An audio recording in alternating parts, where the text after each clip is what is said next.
2층 끝쪽 문틀에 있는 나무판 같은 거에 셀 수 없을 정도로 많은 못이 박혀 있었고, 그 위에는 부적이 덕지덕지 붙어 있었어. 게다가 박힌 못에는 뭔가 얇고 긴 로프 같은 게 묶여 있어서 꼭 거미줄처럼 되어 있었지. 분명 안쪽에는 무시무시한 무언가를 가두고 있는 분위기를 풀풀 풍겼고, 그때 처음으로 여기 괜히 들어왔다고 생각하게 되었어. 돌아가야겠다. 그렇게 생각하고 발길을 돌려 돌아가려고 하는데 갑자기 뒤에서 으드득 으드득 이런 소리가 들려왔어. 소리가 마치 문 반대쪽에서 무언가가 긁고 있는 듯한 소리였지. 그리고 마치 누군가가 바로 옆에서 후후 거리는 불규칙한 호흡 소리도 들려왔어. 그때는 진심으로 심장이 멈추는 줄 알았다고. 거기 누구 있어요? 그대로 뒤도 안 돌아보고 갔으면 좋았을 텐데 사실상 그건 불가능에 가까웠어. 그대로 나아갈 용기도 없었고 돌아볼 용기도 없어 그냥 그 자리에 우두커니 서 있을 수밖에 없었지. 동공에는 막 지진이 일어나고 등은 식은땀으로 범벅이 됐어. 그러는 동안에도 으드득 으드득, 거기에다 이제는 더 거칠어진 숨소리까지 들려왔어. 나는 긴장해서 굳어버린 내 다리를 어떻게든 필사적으로 움직이려고 했지. 그러자 등 뒤에서 들리던 소리가 순간적으로 멈췄고 정적이 흘렀어.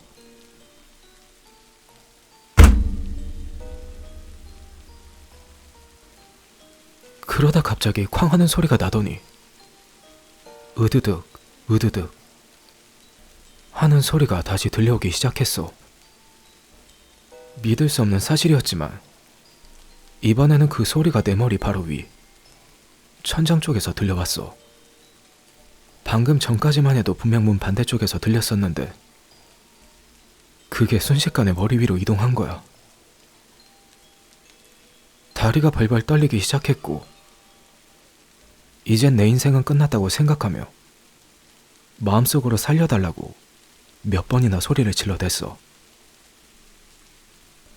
그러고 있자 정말 이것도 순식간이었는데 한 구석 쪽에서 무언가 움직이는 게 시야에 들어왔어. 마음 단단히 먹고 그쪽으로 시선을 보냈는데 거기에는 코지와 나오키가 있었어. 그 둘은 밑에서 뭐라 막 소리를 지르며 나한테 손짓을 하고 있었고 그쯤에서 드디어 코지와 나오키의 목소리가 내 귀에 들어왔어. 야, 뭐해? 빨리 내려와. 그 소리가 들리자 가위에서 풀려난 내 몸이 움직였고 정신을 다잡은 나는 쏜살같이 계단을 뛰어내려갔어. 나중에 둘한테 물어보니까 나는 그때 눈을 감은 채 몇 계단씩 미친 속도로 내려왔대. 계단을 뛰어내려온 나는 안전한 장소로 가고 싶어서 그대로 코지와 나오키를 지나쳐 방으로 뛰어갔어. 솔직히 말해서 그때 기억은 별로 남아있지 않아. 방에 들어오고 얼마 지나지 않아 코지와 나오키가 들어왔어. 야, 무슨 일이야? 너 설마 혹시 거기서 뭘 본 거야? 나는 둘의 질문에 대답을 할 수가 없었어. 사실 그렇다기보단 귀에 그 소리들이 맴돌아 떠올리는 것조차 무서웠지. 그러자 코지가 진지한 얼굴로 나한테 물었어. 근데 너 아까 위에서 뭘 먹은 거야? 난 그 질문이 무슨 뜻인지 모르겠어서 되물었고 코지의 대답을 듣고는 그대로 정신이 나가는 줄 알았어. 무슨 뜻이냐니? 너 위에 올라가자마자 쪼그려 앉았잖아. 나랑 나오키가 뭐 하나 싶어서 뚫어져라 쳐다봤는데 너가 뭔가를 필사적으로 먹고 있던데. 아니, 정확히 말해서 먹는다기보다는 입안으로 쑤셔넣고 있다고 말하는 게 더 정확할지도. 게다가 그거, 코지와 나오키는 동시에 내 가슴 쪽을 쳐다봤고, 나도 뭔가 싶어서 내 가슴 쪽을 쳐다봤는데 거기에는 웬 오물이 잔뜩 묻어있는 거야. 그 오물에선 음식 썩은 내가 진동했고, 나는 쏜살같이 화장실로 뛰어가 위 안에 든 내용물을 죄다 토해냈어. 대체 지금 무슨 일이 일어나고 있는 건지 이해할 수가 없었어. 위로 올라갔던 기억은 남아있었고, 그 공포스러운 일도 선명하게 기억하고 있는데 단 한순간도 쪼그려 앉았던 기억은 없었고, 내가 미치지 않고서야 그 썩은 밥을 입에 넣을 리가 없었어. 그런데 내 옷엔 분명 그 썩은 밥풀들이 붙어 있었고, 자세히 보니까 손에도 그걸 쥔 흔적이 남아 있었어. 정말로 미쳐버리는 줄 알았지. 내가 걱정이 됐는지 코지와 나오키가 내 상태를 보러 왔어. 거기서 도대체 무슨 일이 있었던 거야? 너 지금 괜찮은 거 맞아? 공포에 사로잡힐 것 같으면서도 혼자서 떠안는 것보단 말하는 게 낫다 싶어. 나는 아까 내가 계단 끝에서 체험한 걸 하나씩 얘기해 주었어. 코지와 나오키는 몇 번이나 고개를 끄덕이면서 진지하게 내 이야기를 들어주었고, 둘이서 밑에서 본 내 모습과 나 자신이 체험한 이야기가 완전히 다름에도 끝까지 내 이야기를 경청해 주었어. 그것만으로도 엄청 안심이 돼서 눈물이 다 나올 것 같더라고. 그런데 좀 안심이 되자 발이 따끔거린다는 걸 알게 되었고, 뭔가 싶어 살펴보니까 얇게 긁힌 상처들이 발바닥과 무릎에 잔뜩 있었어. 이건 또 어디서 긁힌 거지? 자세히 들여다보니까 뭔가 작은 플라스틱 파편 같은 게 곳곳에 붙어있는 게 보였어. 파편은 빨간 것도 있었고 조금 검은빛을 띠는 흰 것도 있었어. 그건 또 뭐야? 내가 물끄러미 그 파편을 쳐다보고 있자 나오키가 그 파편을 손에 들고 응시했어. 그러다가 갑자기 헉 하는 소리를 내더니 그걸 바닥에 내던져 버리는 거야. 그런 나오키의 갑작스러운 행동에 코지와 나도 같이 움찔했어. 안 그래도 무서워 뒤지겠는데 뭐 하는 거야? 야, 그거 자세히 봐봐. 아, 뭔데? 보기 싫어. 빨리 말하라고, 무서우니까. 저거 손톱 아니야? 그 순간 셋 다 완전히 굳어버렸어. 나는 그때 엄청난 공포를 느끼면서도 어째서인지 침착하게 아까 들었던 소리를 되뇌어 봤어.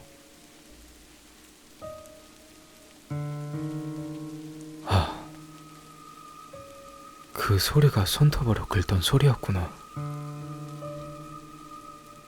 왜 그런 생각을 했는지 모르겠지만 되짚어보면 연관이 없지도 않았어.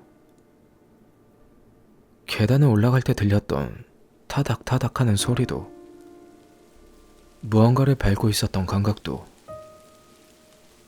바닥에 대량으로 흩어져 있던 손톱 때문이었던 게 아니었을까.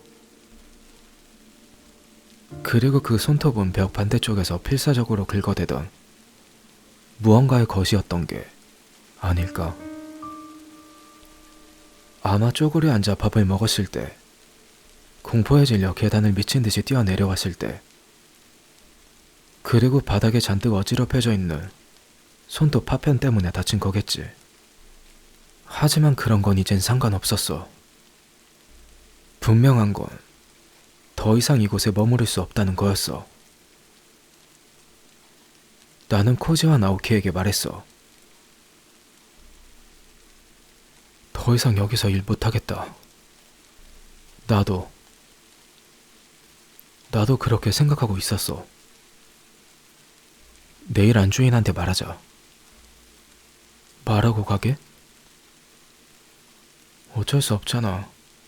신세를 진 건 사실이고 갑자기 그만두게 된 거니까 죄송하다고 말씀은 드려야지. 근데 이번 일로 봐선 안주인이 제일 수상한데, 만약 거기에 들어갔다고 하면 안주인이 어떤 표정을 지을지 상상도 하고 싶지 않다. 그 얘기를 왜 해? 그냥 사정이 생겼다고 하고 그만두는 거지. 그래, 그러는 편이 좋겠다. 우리는 그날 밤 짐을 쌌고, 명색의 남자인데도 너무 무서운 나머지 이불 2장을 붙인 후 그 위에서 셋이서 말린 정어리 마냥 꼭 붙어서 잤어. 아무도 불평하는 사람 없이. 다음날 누구도 입을 떼지 못한 채 아침을 맞이했어. 침묵 속에서 갑자기 휴대폰 알림이 울렸고, 그 알림은 언제나 우리가 일어나는 시간에 울리는 모닝콜이었지. 나오키의 몸이 움찔하는 걸 보고 나오키가 상당히 떨고 있다는 걸 알 수 있었어. 나오키는 심성이 매우 착한 놈이라서 전날 밤에 나한테 이렇게 말했어. 나보다 네가 훨씬 더 무서운 경험을 했을 텐데 구하러 가지 못해서 정말 미안하다. 난 그 말만으로도 너무 고마워서 눈가가 다 뜨거워질 정도였지. 근데 골똘히 생각해보니까 나보다 더 무서운 경험을 했다고? 내가 모르는 뭔가를 나오키가 경험한 건가? 이게 무슨 뜻이지? 실제로 공포 체험을 한 건 나고 코지도 나오키도 밑에서 보고 있기만 했을 텐데, 설마 내가 계단을 뛰어내려오던 모습이 좀 무서웠나? 아니면 내 체험담이 무서웠다는 건가? 생각하는 것만으로도 소름 끼치도록 무서워져 상대방 말에 너무 과민 반응을 하고 있는 게 아닌가 하는 생각이 들었어. 그래서 이럴 때일수록 빨리 집으로 돌아가 친구들과 같이 즐겁게 남은 여름방학을 보내는 것만 생각하기로 마음먹었지. 그런데 그 일이 있고 나오키가 심하게 겁을 먹고 있는 거야. 우리가 내는 소리 하나하나에 크게 반응하고 내 발에 난 상처를 뚫어져라 쳐다보고, 분명히 상태가 정상은 아니었어. 그런 코지도 평소와 다른 나오키의 모습을 보고 다소 쫄면서도 걱정이 됐나봐. 야, 너 왜 그래? 잠 못 자서 정신 나갔냐? 시끄럽다고. 코지가 나오키의 어깨를 잡으며 묻자 나오키는 갑자기 소리를 버럭 지르더니 코지의 팔을 세게 뿌리치는 거야. 익숙지 않은 나오키의 모습에 코지와 나는 순간적으로 아무 말도 하지 못했어. 진짜 왜 그래 무섭게. 코지는 갑작스러운 상황에 놀라서 목소리도 못 내고 있었지. 괜찮냐고? 괜찮을 리가 있냐? 우리 다 죽을 뻔했는데. 아무것도 모르는 주제에 걱정하는 척하지 마. 나오키는 코지를 노려보며 소리쳤고, 난 나오키가 무슨 소리 하는 건가 싶었어. 죽을 뻔했다니? 내 얘기를 듣고 공포에 질린 게 아니었나?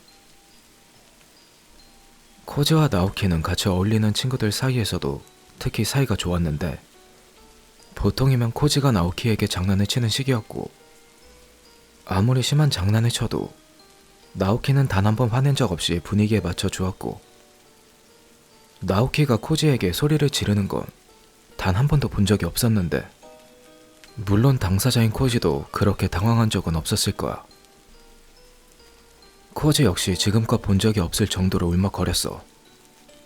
이런 생소한 모습에 나는 의문을 품고 있던 걸 나오키에게 물었어. 죽을 뻔한 경험이라고? 그게 뭔데? 넌 계속 밑에 있었잖아. 계속 밑에서 보고 있었지. 나오키는 잠시 입을 다문 뒤 아래를 내려다보며 말했어. 지금도 보고 있어. 지금도 보고 있다고? 무슨 소리를 하는 건지 도통 이해할 수가 없었어. 전혀 이해할 수 없었지만 흔히 하는 얘기로 나오키가 미쳐버린 거라고 생각했지. 나오키는 겁에 질린 말투였지만 분명하게 말했어. 그때는 밑에서 계속 보고 있었어. 보고 있었다고? 위에 있던 나 말하는 거야? 아니, 처음에는 그렇게 생각했는데 너가 계단을 다 올라갔을 쯤부터 그게 보이기 시작했어. 사실은 이때 너무 무서워져서 나오키가 하는 말을 더 이상 듣고 싶지 않았어. 하지만 나오키는 이제 더 이상 혼자 떠안을 수 없다는 얼굴을 하고 있었고 그 모습은 마치 전날 나 자신을 보고 있는 것만 같았어. 뭐가 보였는데? 나오키는 잠시 발을 멈추었고 각오를 다짐한 듯한 표정으로 말했어. 그림자인 것 같아. 그림자라고? 처음에는 그 그림자가 너 코인 줄 알았어. 그런데 너가 쪼그려 앉아서 밥을 먹고 있는 동안에도 그 그림자는 계속 움직이고 있었어. 네 그림자가 작아지는 건 분명히 보였고 그리고 그 그림자들이 우리 발 근처에도 있었어. 분명히. 그런데 더 소름 끼쳤던 건 그 외에도 움직이는 그림자가 4개 정도가 더 있었다는 거야. 그 얘기를 듣고 전신의 닭살이 쫙 돋는 게 느껴졌어. 제발 이게 나오키의 농담이기를 하고 바랬지. 하지만 지금 눈앞에 있는 나오키는 도저히 농담을 하고 있는 것처럼 보이지 않았어. 오히려 농담이라는 단어를 입에 담는 순간 날 후들겨 패지 않을까 싶을 정도로 진지해 보였지. 무슨 소리 하는 거야? 거기엔 나밖에 없었다고. 아니, 애초에 그 좁은 공간에서 내 5명이 모여서 움직일 수 있을 리가 없잖아. 사람이라면 불가능하겠지. 그런데 그건 사람이 아니었어. 아무리 생각해봐도 사람이라면 불가능해. 나오키는 툭 하고 한마디를 내뱉었어. 사람이 아니라고? 그럼 사람이 아니라 귀신이라도 봤다는 거야? 나도 모르겠어. 근데 그것들 모두 벽에 붙어 있었어. 뭐? 근데 마치 거미처럼 전부 옆쪽과 위쪽에 달라붙어 있었는데 그게 달라붙어서 느릿느릿 움직이는 게 자신이 본 광경을 떠올린 건지 나오키의 호흡이 거칠어졌어. 나오키는 잠시 동안 흥분 상태였지만 이성을 되찾고 다시 말을 이어갔어. 그건 사람이 아니야. 애초에 사람이 아닌데. 아니, 사람 형태는 하고 있는데 뭔가 달랐어. 사람의 형태를 한 무언가가 벽에 붙어 있었다는 거지. 나오키는 말없이 고개를 끄덕였고 그 대답에 심장이 입 밖으로 튀어나올 정도로 고동이 격해지는 게 다 느껴졌어. 그리고 순간적으로 나는 나오키가 본 건 그림자가 아니라는 생각이 들었어. 그림자가 벽이나 위쪽 천장에서 돌아다니는 건 부자연스럽고 설령 그게 그림자였다고 해도 분명 거기에 뭐가 있었으니까 그 무언가에 의해 그림자가 생긴 거겠지. 그렇다는 건 그 당시 나는 내 주변을 기어다니는 무언가를 눈치채지도 못했고 게다가 썩은 밥을 우걱우걱 먹고 있었다는 건가? 그럼 그 소리는, 그 으드득 벽을 긁는 소리는 벽이나 문 반대편에서 들린 게 아니라 내가 있는 쪽 바로 곁에서 들리고 있었다는 건가? 그 호흡 소리도. 감당할 수 없는 공포에 휩싸여 머리가 어지러워지기 시작했어. 그런 내 상태를 알고 있는지 모르는지 나오키는 곁에 서 있던 코지를 마주 보았어. 아까 소리 질러서 미안. 아니야, 나도 미안해. 코지도 즉각 사과했어. 그 후로 어쩐지 분위기가 어색해졌지만 나는 필사적으로 평정심을 유지하려고 노력했어. 무의식적으로 심호흡을 반복하고 있자 코지가 입을 열었어.